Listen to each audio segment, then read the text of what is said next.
Hi, I'm Jamie. Welcome to Tradespotting. Here we cover the technical analysis on such things as GME, AMC, and now apparently Clov, which I can see I've done something on before, but here let's look at it in more depth.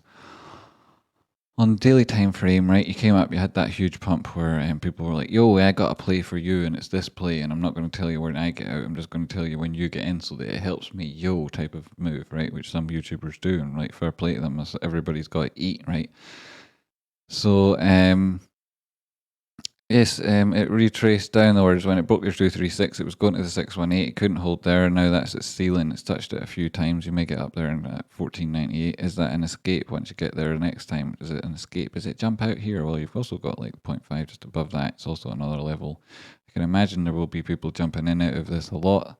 Depending on where you bought it, there's a um, if you didn't think people will sell it there, well, I've got some news to you. Shitloads. Pardon me, and nearly swore there. I was very close. A lot of people will be getting out of it between here and here, right? It's also your golden pocket, and whatnot. So, if prices get back up there from this retrace, it's likely that people would take those moves. If this is your low, which you know, let's check it on lower time frames and look for reasons for it to bounce. But if it is, then that's stair stepping up there. Like you want to close 13.75, then you want to close $15, and then you want to be closing 16.37. But you can probably get the impression from what I'm saying that I think that there'll be severe resistance there. If it does get above it, don't get excited at 18.83. You might have got some of your position already and be holding it to there, and you might be looking to get out. And then if it just gets back there, don't 21, 23, sure, getting beyond there, you're asking a lot of this at this stage, having put in that sort of a retrace. Now that is brutal, right? So let's see what's it doing on the 4 hour. Right, well, there's an obvious level of resistance above you on the 4 hour at $11.35, right? It's where you broke down before, you tested it before that happened. It's where you broke up. It's the start of a gap, which is a long filled, and it was also your historical resistance before this thing did its huge pump, right? So you're looking for it to start making moves and waves, and when it does, there will be people again telling you it's going up to here and whatnot. Like then I say here and whatnot, I mean like low 30s, high 20s. There'll be people screaming all that, and 64 and 69, and it might happen. This was unheard of, right? On this asset, people didn't think this was possible, so could happen again. But is that how you trade, right? Because that's not how you trade if you want to stay in it for a while. It's not how you trade if you're using it to pay your mortgage or support your family. And these are all honourable things that you might be doing, and that most people who trade for a while do it for those purposes. And they trust me, they don't get anywhere by playing stupid ass moves, right? And here's your non-stupid ass move. In fact, if you're already in this and you're looking to manage your position to get out or whatever, that's where you would do the getting out of it. Right now, people aren't going to be a fan of me talking about this thing in that way, but that's what you're doing. If you nearly swore again there, that was close.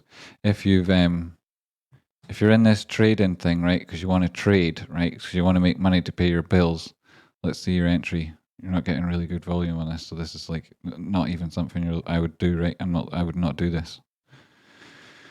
Let's go down to the 15 minutes. Am I recording this stuff? I am, apparently, right? So you had some good candles, then you had 3 white soldiers, then you had to move, and this could keep going easily to 1064, but you've got other support and resistance stuff, and it could easily go up 1064 at 1135, right? That's the bottom of that. There's a gap here, it takes you all the way up to 1174, 1177, 1166, maybe, who knows? Said a lot of different things, so one of them must be right, right? That's what. Right, I've got yellow lines there, right? Go back and check them. Or not, right? I'm trying here. Trying here. Right. So what's it look like? Let's get some indicators on the go. Do we use indicators nowadays? They still use those things. All the kids using nowadays. Wolf, it's massively oversold here already. Overbought. What's that look like on the early?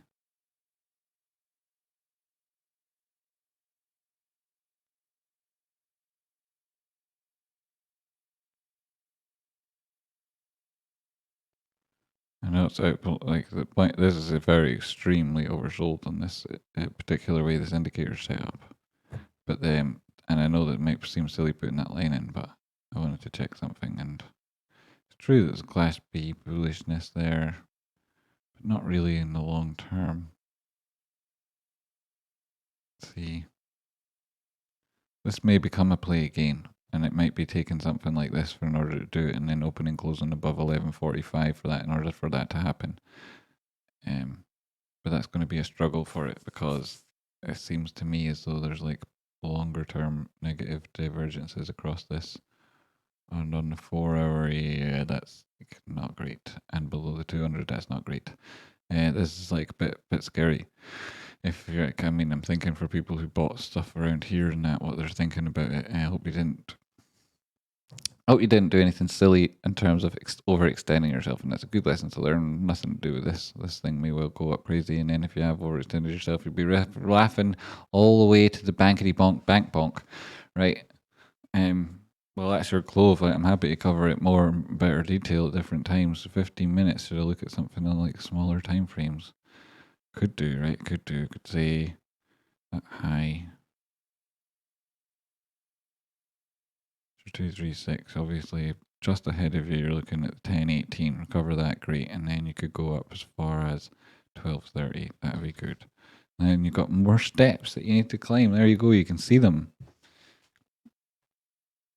and as you hit them, you can look to the RSI and see, well, what's our relative picture now with regards to price action and RSI, and how do they compare to themselves in the past, and when they were doing these different steps, and which one looks like it's hard, and which one do you think that price action will get tired and need a little bit of a rest and come back through.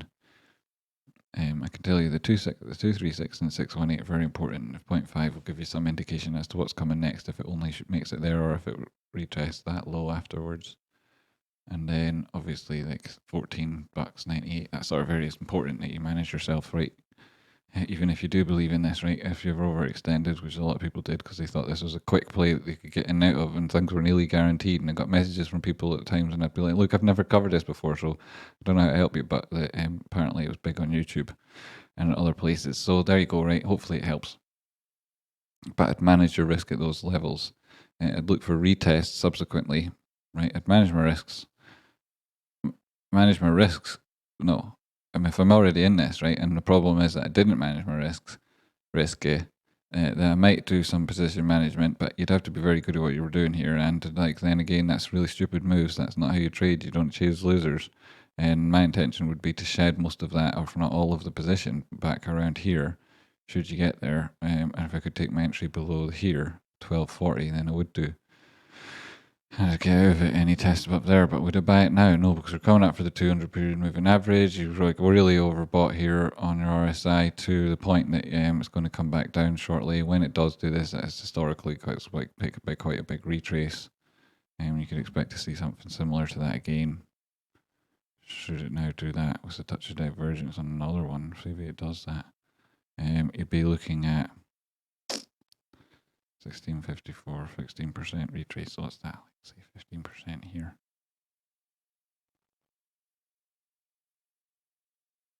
Quite big.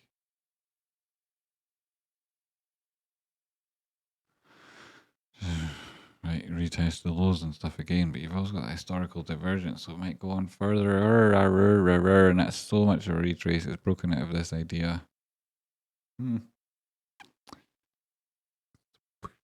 It's not high enough for a proper harmonic. It's not great, right? You're looking for something better before you jump into this.